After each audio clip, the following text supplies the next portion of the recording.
Hello again, everyone. We made a goldenrod tincture in the last video using Everclear and water and goldenrod flowers. Now we're going to make a goldenrod infusion. It's very similar to the process where you make a goldenrod vinegar, which you use apple cider vinegar. But this uses olive oil and it has plenty of medicinal uses. The infusion is a base of a lot of other healing recipes, some edible recipes, and also in the cold pressed soap making, which is really a neat way to make soap. And it's a little less time consuming. You still have to use lye, but a little less time consuming and problematic for beginners than some of the more advanced soap making methods. So for this, you're going to take 1 cup of goldenrod flowers. I believe that the instructions say dry, and dry is great. But I know plenty of herbalists who use them fresh. And they are so thin, they dry so quickly. You just don't want them to mold in your mixture. And that's why you don't want to have anything that's too damp. Now these have been picked from a nice sunny pasture where they were growing. So they actually had a fairly dry texture. You can see, you can probably hear them crinkle against my hand. And I had them laying in the sun for about 2 or 3 hours. So I wouldn't say they are dried as if I hang herbs or dry to preserve them. But as far as not being moist or damp in any way, that could cause mold or mildew in my infusion here. I'm not worried about that. It doesn't take them very long to dry. If you get a little bit of leaf or bark in there, it's okay. Any part of the goldenrod plant, which is above ground, can be used medicinally or in edible recipes as long as you're not allergic to it. You just don't want to reduce too much the space of the flowers that are in it. They have the most potent healing properties. And I picked a whole lot of goldenrod this morning with the youngest grandkiddos. We were doing forest school lessons. And it was very quickly. You can pluck them up. You want to get a big bit of them. The stalks are hard and they bend but don't want to break. So you take a pair of scissors or knife and you'll go much more quickly. But see, this was probably only about a minute of picking right here to get all of this. That was quite a few flowers in there to get that many of the heads. So they are little. It takes a lot of picking. If you've not done it before, I would suggest picking twice as much as you think you're going to need.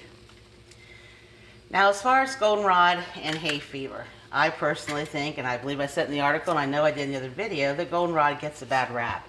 It does not necessarily cause ragweed and common seasonal allergies with the headache and runny or stuffy nose and stinging or watery eyes. It can, but typically it is ragweed that causes that. And because goldenrod has a much more distinctive and colorful look, that's what people notice growing out in the fields when there's a high pollen count. The ragweed is a lot plainer and it grows in the same areas, and sometimes it'll loop around and use the goldenrod kind of like a trellis. So the causes of hay fever and who the culprit is kind of conflated between the two of them.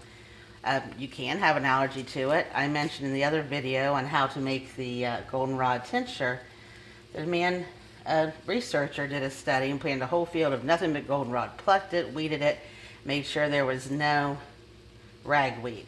And some folks that struggle with seasonal allergies, the vast majority of them still suffered from just breathing in ragweed. So it can depend on how severe your allergy is. If you have a severe allergy to it, sorry, can't talk today. I've been talking nonstop since early this morning. It might cause a dermatitis type rash reaction to your skin merely by handling it. So you want to test a little bit in your skin in a small spot. If you're going to consume it, you want to do it in a very, very small amount. I'm not a medical professional, so I suggest you talk to a doctor or medical professional first before embarking any type of natural healing type of regimen. You always want to make sure you are picking goldenrod or anything else from an area that's been free from chemical sprays or anything like that. It grows readily along the roadside, but in most communities that's going to mean it has been sprayed with something.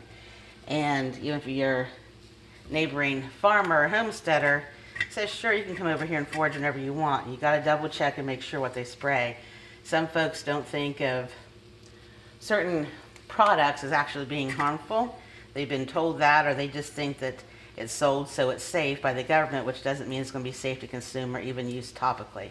I'm sure we're all aware of what might be Bayer's biggest regret of buying out Monsanto after all the Roundup Ready lawsuits. Maybe not. Maybe they're going to make so much money that'll be fine for them. But we grow all organically here, treat the garden and the weeds that we don't use with natural pesticides and herbicides. So I can pick anywhere on our farm.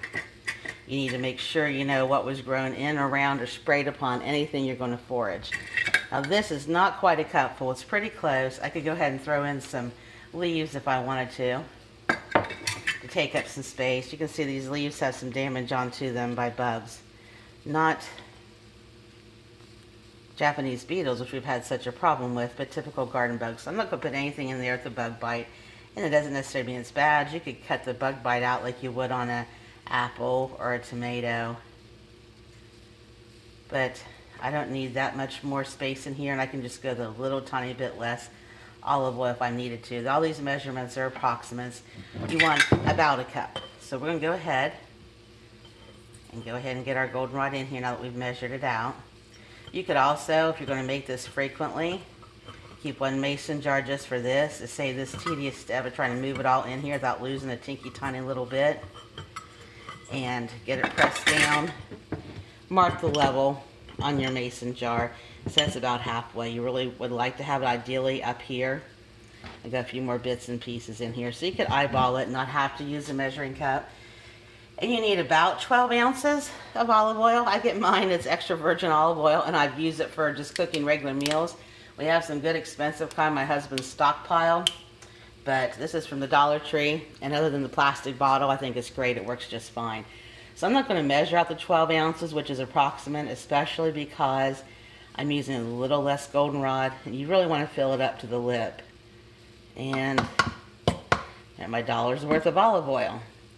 You want to press it down. You just need to make sure that all of your goldenrod, I need a spoon here, make sure that all of your goldenrod is fully covered and saturated. That's why filling the jar full helps to make that sure everything's filled to the top and everything's saturated. I do have some smaller mason jars. I could have made this in a jelly jar. But our wild blackberries are just about done for the year, so all my jelly jars are going to be in high command. So now you can see it's fully saturated in there. The extra air in there is not really going to make any difference at all. I'll go ahead and put my lid on. These are reusable mason jar lids. I don't use these when I'm doing anything food stuff, either water bath or pressure canning. I like the ring that you can reuse. The lid you only use once. It seems to give a better seal. But for tinctures and infusions and things like that that are only going to have to keep in a nice airtight container for X amount of weeks, it will keep a nice tight seal on it. You can reuse them over and over, so it is a money saver. Now, there's several ways you can do this. Take a look when you're done, make sure everything's still saturated. Everything will settle back down in a minute. I've got a piece or two up top. You can go ahead and follow directions in the article that tells you how many weeks to keep it in a cool, dark place. That's the long method. And the longer that the goldenrod and the oil are infused together, the stronger, more potent it is when you pour it through a fine strainer and strain away the material, the flowers. But you can also do the quicker method. I'm going to go ahead and put this in my makeshift double boiler. I'll turn the camera here a bit. Hopefully not making anybody too dizzy. Now there it is, my makeshift double boiler. And I'm going to go ahead and turn it on low heat to a simmer. I'm going to let that simmer for 2 to 3 hours. I typically would do 3, maybe a little more, but my jar isn't very full. And you just need to watch your pot, make sure it doesn't come to a boil, and also make sure that the water doesn't all evaporate away. If it does, put some more in there. I have a couple inches of water, something I typically do when I'm using it for a double boiler. And you're just going to go ahead and let it stay at that simmer, and then you could use it right away once it cools enough for whatever type of project that you're making this for. But I would recommend letting it sit at room temperature for several days to fully settle and cure before you put it through a strainer. And then you could use it in a healing recipe, or even in a food recipe, aromatherapy, or in soap making. This speeds the process up. You still really should wait several days after you do the simmer and let it settle at room temperature, but you could use it right away. I'm just not going to guarantee it will be as potent as what it was. Oh, my tripod did not cooperate exactly. I apologize. I've got a leg that's starting to bust on it. So if you were tilty there for a minute, I am sorry, but now you can see how it is in the double boiler. Nothing too exciting here. It's going to simmer for 2 to 3 hours, and then I will let it settle at room temperature. I'm going to set it not necessarily in a cool, dark place because it's going to be cooler than room temperature. It's 90-some degrees outside, so it probably wouldn't hurt. It wouldn't be that much of a drastic change. If you're doing this later in the fall or in the early spring or winter, it would make a difference. I'm just going to put it onto the kitchen counter and have it out direct sunlight, and after about 2 or 3 days I'm going to go ahead and strain it away and then store it in smaller bottles so I'm not opening up the big jar and exposing everything to moisture and air and potential debris.